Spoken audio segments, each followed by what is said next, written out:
Moadim et Simcha, Chag Sukkot Sameach, à tous nos très chers amis.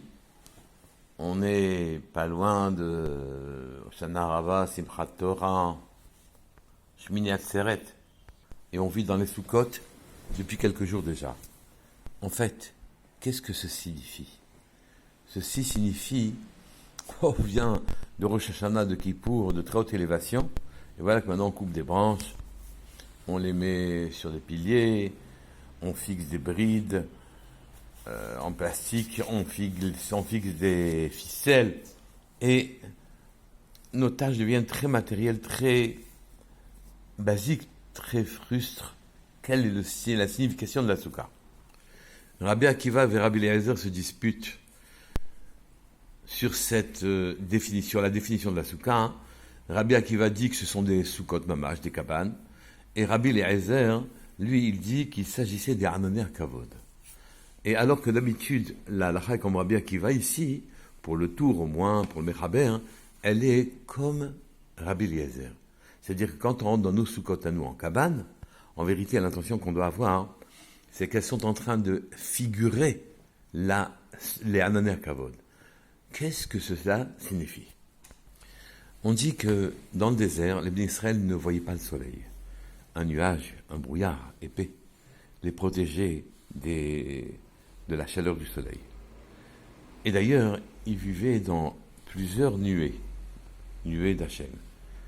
Au sol, ils étaient protégés des scorpions, des serpents, des quatre côtés de leurs ennemis, et donc ils vivaient littéralement dans un cocon. Ils n'en sortaient pas, et les ennemis, leurs ennemis, avaient peur d'y rentrer. C'est comme si aujourd'hui nous passions ce brouillard pour re-rentrer sous la protection des nuées divines. Quels effets avaient les nuées sur les Bnei Israël? Au sortir de l'Égypte, les Bnei Israël devaient se purifier leur corps, purifier leur âme, pour pouvoir ensuite monter au Sinaï, entendre Akadosh Baruch Hu et recevoir la Torah. Ils devaient se débarrasser de Zohamat Anachash, des sueurs, en quelque sorte, que des humeurs mauvaises qu'avait inoculé le serpent à Adam Arishon. Et il lui avait donné de regarder le monde pas avec le bon regard.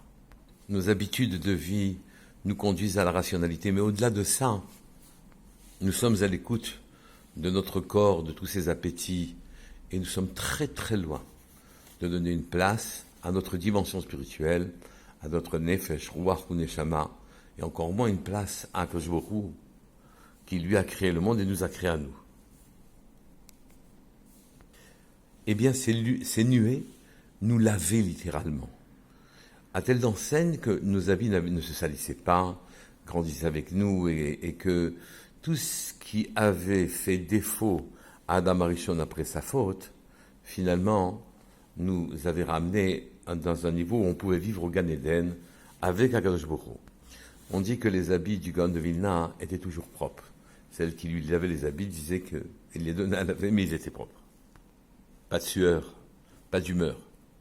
Eh bien, quand on rentre, Tachat Kanfe Ashrina, on rentre sous les ailes de la Shrina, et la gamatria concernant le mot Soukha, qui est de 91, et l'addition des deux noms d'Hachem, Yudke Vavke, et qui fait 26, et 65, Ado plus loin Naï. Nous revivons ces moments-là, en quelque sorte. Nous nous replaçons sous la guidance divine. Nous vivons dans son cocon, notre dimension spirituelle peut enfin s'épanouir.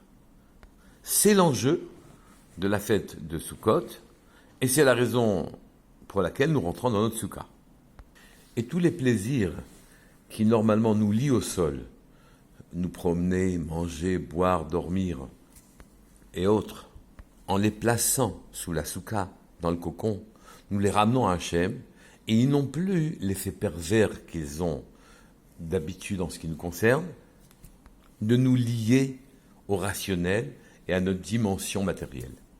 C'est la raison pour laquelle nous rentrons dans la soukha, et que nous y vivons simplement. C'est que nous transportons tout ce qui fait notre vie commune, manger, boire, dormir, et toutes nos activités de manière générale, on les transporte dans la soukha, et en les transportant dans la soukha, on leur enlève leur effet de pesanteur qui fait que nous n'arrivons pas à briser le rationnel. Là, dans la soukha, on est enveloppé des nuées d'Hachem. Et là, Hachem nous protège. Et là, nous pouvons voir s'épanouir en nous une dimension nouvelle. On peut comprendre aussi pour quelle raison cette fête s'appelle Zman Simchatenu. Dans le monde commun, au bout du compte, la vraie Simcha n'existe pas. Car soit je ne réussis pas ce que j'entreprends, et à ce moment-là, je suis insatisfait et lésé, soit je réussis et ça ne me suffit pas. Et donc, pour atteindre la véritable Simcha, il faut que je me dépouille de mes envies personnelles, ou plus exactement, sans se dépouiller, que je les élève en les transportant dans la soukha. C'est la raison aussi pour laquelle la fête de Sukkot nous permet de fêter ce qu'on appelle Simcha Bet HaShoeva.